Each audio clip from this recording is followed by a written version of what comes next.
팔리는 키워드 분석법 3편, 이걸 통해서 기초적인 키워드 분석법에 대한 이해는 여러분들이 다 갖추게 되실 겁니다. 여러분들이 무조건 싫어할 그 노가다까지 제가 꼭 했으면 하는 그런 내용을 담았던 키워드 분석의 완결편입니다. 근데 여기서 우리가 한 가지 좀 정리를 해볼게요. 그래, 알겠어요. 근데 왜 이렇게까지 키워드 분석을 해야 되나요? 진짜 이유는 뭔가요? 라고 여러분들이 생각을 하실 수가 있겠죠.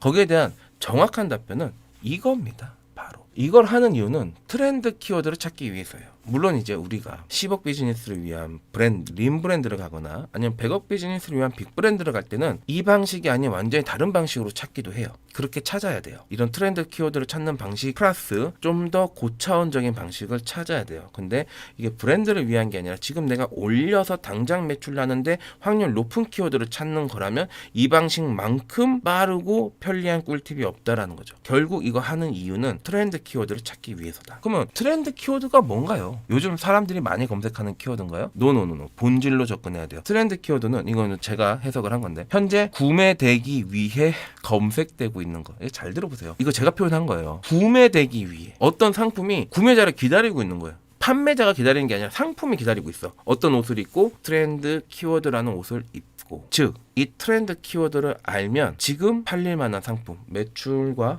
바로 맞바꿀 수 있는 그런 상품을 우리가 업로드 할 수 있다라는 겁니다. 그 트렌드 키워드를 찾는 가장 효율적인 방법, 물론 앞서서 1탄, 2탄에서 나왔던 거는 기본으로 깔아두고 오늘 배우게 될 구글 확장 프로그램을 통해서 굉장히 뛰어난 소싱 프로그램이 있죠. 아이템 스카우트. 아이템 스카우트의 확장 프로그램을 통해서 훨씬 빠르게 눈을 키우는 그 방법 아주 핵심적으로 간략하게 설명을 드리도록 하겠습니다. 두 번째, 요것도 기가 막히다. 10% 정도는 우리가 이미 알고 있어요. 그 아이템 스카우트는 다 알고 있어요. 훌륭한 프로그램이죠. 그 아이템 스카우트에서 구글 크롬 웹스토어에 가면 아이템 스카우트 확장 프로그램이라는 게 있어요. 물론 이제 저는 여기 다운 받아져 있죠. 여러분들 화면에 보시면 요 우측에 여기 보시면 요런 게 있어요. 요런 그림이. 요게 아이템 스카우트. 이거를 받으면 어떤 현상이 생기냐? 이런 현상이 생긴다. 어떤 현상이냐? 우리가 보통 쇼핑 영역에서 키워드를 검색하면 그 키워드의 영역들이 이제 나오는데 이거 뭐죠? 이거는 아이템 스카우트에서 보던 영역인데요. 무슨 말이냐? 그냥 네이버 화면에서 바로 내가 검색한 키워드의 상황표를 즉시 확인할 수 있다. 자,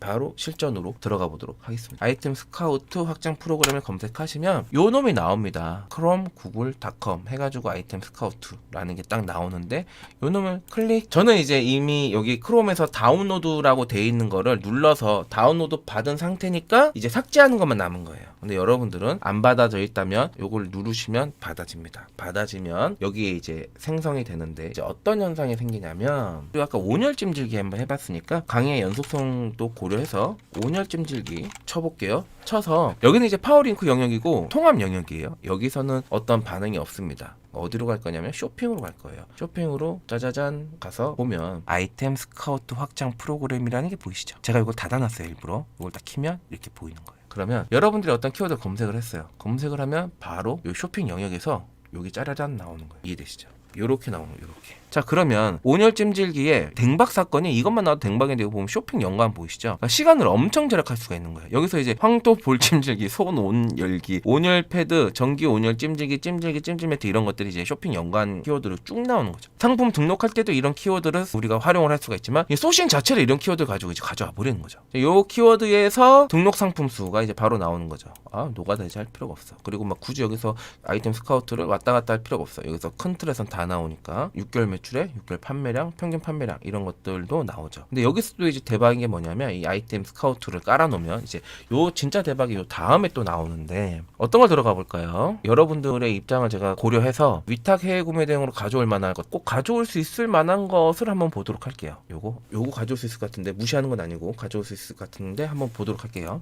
짜잔. 자, 우리는 스마트 스토어를 들어왔습니다. 스마트 스토어를 들어왔는데 아이템 스카우트가 있는 거야. 그러니까 이어서 온열 찜질기 검색해서 들어오자마자 여기에서 바로 큰 틀에서 아이템 스카우트를 가서 검색해야만 볼 수 있는 것들을 볼 수가 있고 설명드렸던 댕박 사건 쇼핑 연관 키워드가 있기 때문에 더보기 눌러가지고 더 봐도 돼요. 더 보셔도 돼.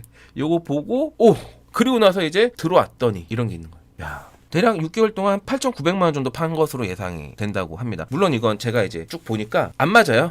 안 맞는데 그냥 큰 틀에서 이 정도 인기도를 가지고 있구나 이렇게 생각하시면 좋을 것 같아요. 그리고 이제 3일 매출이 이제 330건 정도로 생각이 되는 거고, 이게 뜨고 나서 이제 상세 페이지가 이어지는 거죠. 자, 계속 설명을 드려보겠습니다. 이거를 보고 나서 이 시장에 들어갔을 때 이 시장성이 있을 것인가 없을 것인가를 1차로 우리가 이제 확인을 할 수가 있겠죠. 확인을 하고 평점도 보고 리뷰도 이제 보겠죠. 상품명 태그 분석으로 클릭을 해보면 아주 재밌는 게 나와요. 왼쪽은 상품명, 우측은 태그다. 무슨 말이냐면 상품명을 읽어볼게요. 온열 찜질기, 전기 찜질팩, 허리, 복부, 온열기, 배, 온 찜질기, 무릎, 소형. 무슨 말이냐면 이 판매자가 올려놓은 상품명을 단어별로 분리해 놓은 거예요. 이 사람들이 다른 판매자가 어떤 키워드로 어떻게 등록해놨는지 물론 이걸 보고도 알 수 있지만 키워드별로 바로 확인할 수 있다. 근데 여기서 댕박 사건 있죠. 이 각각의 키워드마다의 검색 수와 상품 수, 그거에 따른 경쟁 강도가 같이 나오니까 여러분들의 눈과 시야, 이 확장이 요만한 사이즈에서 이제 이만큼 확대가 돼요. 이만큼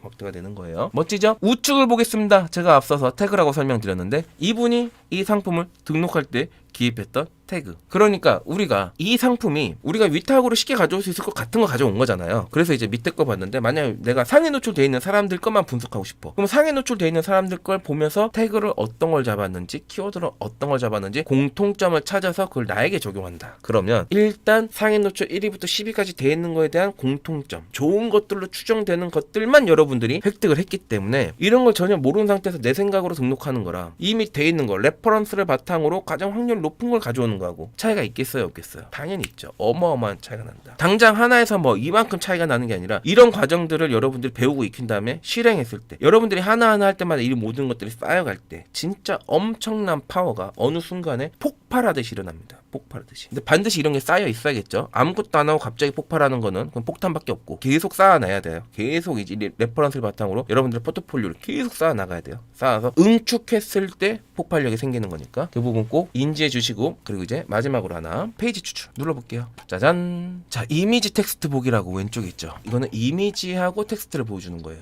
텍스트 보기. 자, 텍스트만 보는 거예요. 자, 이게 이미지라는 거고 텍스트가 이렇게 쓰여져 있다라는 거고, 텍스트 이렇게 써져 있고 이미지가 있다라는 거고. 확인해 볼게요. 이미지 텍스트랑 같이 볼게요. 텍스트가 나오고요. 또 이미지 하나 지나고 텍스트가 나왔죠. 자, 요걸 보는 겁니다. 상에 노출되어 있는 사람들이 어떤 형태로 상세 페이지를 꾸미고 있는가, 원 페이지 통 이미지를 가는가, 그 중간에 글자를 교묘하게 섞는가, 이런 것들을 보는 거죠. 제가 이제 경험 삼아 다 봤을 때 정석이라고 불리는 것들이 있어요. 네이버를 통해서, 그러니까 플랫폼에 마케팅을 할 때 이미지뿐만 아니라 텍스트가 어느 정도 이제 양질의 텍스트가 있어줘야 이게 알고리즘이 이게 좋은 문서다라고 인지를 하기 때문에 블로그 할 때도 당연한 거고, 상세 페이지 만들 때도 가급적이면 텍스트를 기입하세요 라고 얘기를 하죠. 저도 그렇게 얘기를 했고, 그게 보편적이긴 하니까. 근데 보편적인 건 팩트인데 예외적인 것들도 상당히 많아요. 무슨 말이냐면 원통이야, 이미지 하나야, 키워드가 하나도 없어. 근데도 상에 꽂혀 있는 것들을 굉장히 많이 발견할 수 있다. 이 말씀을 드리고 싶었던 겁니다. 요렇게 확인할 수가 있다. 이게 두 번째 방법이에요. 기가 막히죠. 진짜 기가 막히죠. 기가 막히죠. 지치지 마시라, 이 말씀 드린 거죠. 지치지 마시고요. 여기는 버티면 이겨요. 버티면 이기는 거예요. 버티면 이긴다. 우리 한번 같이 버텨보자. 급하게 마음 먹지 마시고, 예를 들면 1년, 2년 이렇게 잡으면 좋아요. 1년, 2년 이렇게 잡으면 좋다. 화이팅입니다.